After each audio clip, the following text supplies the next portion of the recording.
ప్రపంచంలో అన్నిటికంటే శక్తివంతమైనది ఏది? పెద్ద బాంబులా, అంతరిక్షంలో ఉన్న బ్లాక్ హోలా అంటే కానే కాదు. మనలోనే దాగి ఉన్న ఈ జీవశక్తి గురించి మీలో ఎంతమందికి తెలుసు? ఒక్కసారి ఊహించుకోండి, మీ వెన్నెముక అడుగు భాగాన ఒక పెద్ద పాములా చుట్టుకొని నిద్రపోతున్న ఈ శక్తి గాని ఒక్కసారిగా నిద్ర లేస్తే మీ జీవితమే మారిపోతుంది. ఇదే పురాతన భారతదేశం యొక్క అతి పెద్ద ప్రమాదకరమైన రహస్యం. దీనినే కుండలిని శక్తి అని అంటారు. అసలు ఈ కుండలిని శక్తి అంటే ఏంటి? అది మానవ శరీరంలో ఎక్కడ ఉంటుంది? అసలు ఈ గొప్ప జ్ఞానం ఎక్కడ మొదలైందో ఈ వీడియోలో తెలుసుకుందాం. ఈ వీడియో అయితే చాలా ఇంట్రెస్టింగ్ గా ఉండబోతుంది. ఈ వీడియో నచ్చితే లైక్ చేయండి. ఈ రహస్యమైన శక్తి గురించి ఈ రోజు మనం తెలుసుకుందాం. వేల సంవత్సరాల క్రితం మన పాత యోగ పుస్తకాల్లో, తంత్ర హఠయోగ గ్రంథాల్లో దీని గురించి చాలా గుప్తంగా రాశారు. కుండలిని అంటే ఒక ఊహ కాదు, అది మనలోనే ఉండి మనల్ని బ్రతికిస్తున్న ప్రాణశక్తి యొక్క అసలు రూపం. కుండలిని అంటే సంస్కృతంలో చుట్టుకున్న స్త్రీ లేదా ఒక చుట్టుకున్న పాము అని అర్థం వస్తుంది. మానవ శరీరంలో ఉన్న ఈ శక్తిని కానీ మీరు నిద్ర లేపితే మీ జీవితంలో మీరు ఊహించని మార్పుల్ని చూస్తారు. అసలు మానవ శరీరంలో ఈ శక్తి ఎక్కడ ఉంటుందో ఇప్పుడు తెలుసుకుందాం. కుండలిని శక్తి మానవ శరీరంలో వెన్నెముక అడుగు భాగాన భూమికి దగ్గరగా ఉన్న మొదటి శక్తి కేంద్రం దగ్గర ఈ శక్తి అనేది ఉంటుంది. 3.5 చుట్టలుగా చుట్టుకొని హాయిగా నిద్రపోతూ ఉంటుంది. మనం రోజు పనుల కోసం వాడే శక్తి అంతా ఈ పాము నిద్రకే సరిపోతుంది. అందుకే మనం చిన్న చిన్న ఆలోచనలు, చిన్న చిన్న సామర్థ్యాలతోనే ఉండిపోతాం.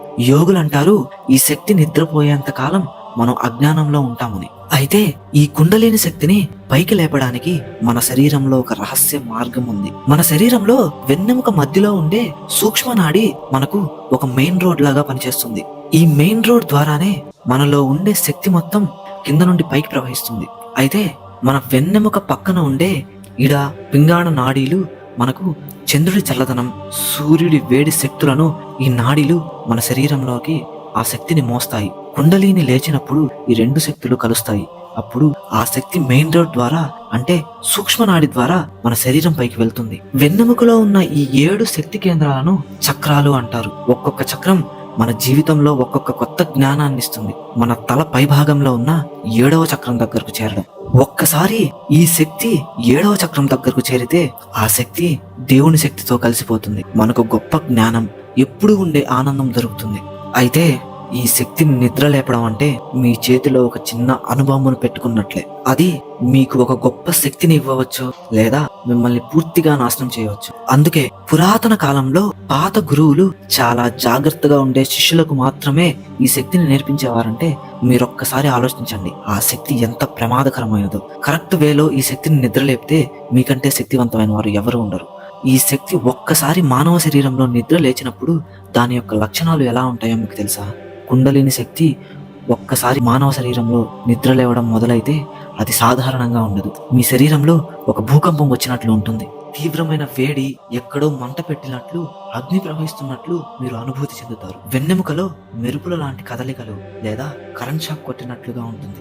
ఎవరూ మీ పక్కన లేకపోయినా ఏవేవో శబ్దాలు మీకు వినిపిస్తుంటాయి. ఎవ్వరూ వినలేని అతి చిన్న శబ్దాలు కూడా మీరు చాలా స్పష్టంగా వినగలరు. మానవ శరీరంలో ఈ శక్తి ఒక్కసారి నిద్రలేస్తే ఆ లేచిన వ్యక్తి యొక్క మానసిక స్థితి చాలా విచిత్రంగా ఉంటుంది. ఒకేసారి భయం, విపరీతమైన ఆనందం, కోపం లాంటి భావాలను ఆ వ్యక్తి అనుభవిస్తాడు. సైన్స్ పరంగా సైంటిస్టులు దీన్ని ఎలా చూస్తారంటే, కొంతమంది ఇదంతా మెదడులో జరిగే కెమికల్ మార్పులు అంటారు. మన తలలో ఉండే గ్రంథులు, ఎండోక్రిన్ గ్లాండ్స్ బాగా పనిచేయడం వల్ల మనకు ఇలాంటి కొత్త అనుభవాలు వస్తాయని అంటారు. కానీ ఈ అనుభవం నిజంగా ఉందని మాత్రం వాళ్ళు కాదనలేరు. ఈ కుండలిని సాధనలో అత్యంత ప్రమాదకరమైన విషయం ఏంటంటే ఈ శక్తిని తప్పుగా నిద్ర లేపడం. ఈ శక్తిని తప్పుగా నిద్ర లేపడం వల్ల వచ్చే సమస్యలనే కుండలిని సిండ్రోమ్ అని అంటారు. అయితే ఈ శక్తి ఒక్కసారి నిద్ర లేచినప్పుడు ఇది సూక్ష్మనాడి మెయిన్ రోడ్ నుంచే ప్రవహించాలి. ఒకవేళ ఇది పక్క రోడ్డుల్లో చిక్కుకొని పోతే అప్పుడు మన శరీరంలో ఒక పెద్ద అసమతుల్యత, ఇంబ్యాలెన్స్ వస్తుంది. ఒకసారి ఈ శక్తి వల్ల మీ శరీరం గాని ఇంబ్యాలెన్స్ అయితే మీకు లేనివి కనిపించడం, భ్రమలు, నిరంతరం భయంగా ఉండడం, చిగా ప్రవర్తించడం జరుగుతుంది. శరీరంలో విపరీతమైన వేడి, గుండె వేగంగా కొట్టుకోవడం, రాత్రులు నిద్ర పట్టకపోవడం, ఇలాంటి సమస్యలెన్నో మీరు ఎదుర్కోవాల్సి వస్తుంది. ఈ శక్తిని సరైన మార్గంలో నిద్ర లేపే గురువులు లేకపోవడం వల్ల ఈ సమస్యలు వచ్చిన వ్యక్తి ఈ అనుభవాల్ని ఎవ్వరికీ చెప్పుకోలేక మానసిక వైద్యుల్ని కలుస్తారు. కానీ ఈ సమస్య శక్తికి సంబంధించింది కాబట్టి డాక్టర్లు దీనికి సరైన మందులు ఇవ్వలేకపోవచ్చు. ఈ బాధ అలాగే ఉంటుంది. అయితే ఈ శక్తి దగ్గరికి వచ్చేటప్పటికి పాత యోగులు చాలా స్పష్టంగా చెప్పారు, గురువు లేనిదే ఈ శక్తిని తాకవద్దని. గురువు మాత్రమే ఈ శక్తిని మెయిన్ రోడ్ అంటే సూక్ష్మ నాడిలో నుంచి సరిగ్గా పంపగలరు. అయితే మీరు అడగవచ్చు, ఇంత గొప్ప శక్తిని సురక్షితంగా ఎలా నిద్ర లేపాలి, ఏమైనా మార్గాలు ఉన్నాయా అంటే లేకనే పోలేదు. ప్రాణాయామం ద్వారా ఈ శక్తిని నిద్రలేపవచ్చు. అంటే శ్వాసను నియంత్రించడం ద్వారా మన లోపల ఉన్న శక్తి పెరుగుతుంది. ముఖ్యంగా వేగంగా ఊపిరి పీల్చడం లాంటి పద్ధతులు ఈ శక్తిలో ఉన్న అగ్నిని రాజేస్తాయి. ఆసనాలు వేయడం ద్వారా కూడా వెన్నెముకను బలపరిచి శక్తి ప్రయాణించే రోడ్డును శుభ్రం చేయాలి. ముద్రలు, బాడీ లాక్స్ మన శరీరంలోని కొన్ని భాగాలను గట్టిగా బిగించుకోవడం ద్వారా, ముఖ్యంగా మూలాధారంలో నిద్రపోతున్న ఈ శక్తి పైకి వెళ్లే అవకాశం చాలా ఉంది. ధ్యానం మరియు మంత్రాలు, కొన్ని శక్తివంతమైన శబ్దాలు, వాటినే బీజ మంత్రాలు అని అంటారు.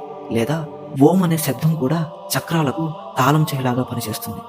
శక్తిపాతం, ఇది చాలా గొప్పది, ఇంకా రహస్యమైనది. ఒక శక్తివంతమైన గురువు తన శక్తిని నేరుగా శిష్యుడికి ఇవ్వడం ద్వారా ఈ కుండలిని శక్తి ఒక్కసారిగా నిద్రలేస్తుంది. అయితే ఈ కుండలిని శక్తి లేచి 7వ చక్రం దగ్గరకు వెళితే ఏమి జరుగుతుందో ఇప్పుడు తెలుసుకుందాం. అద్భుతమైన శక్తులు లభిస్తాయి, కొందరికి అసాధారణమైన శక్తులు దొరుకుతాయి.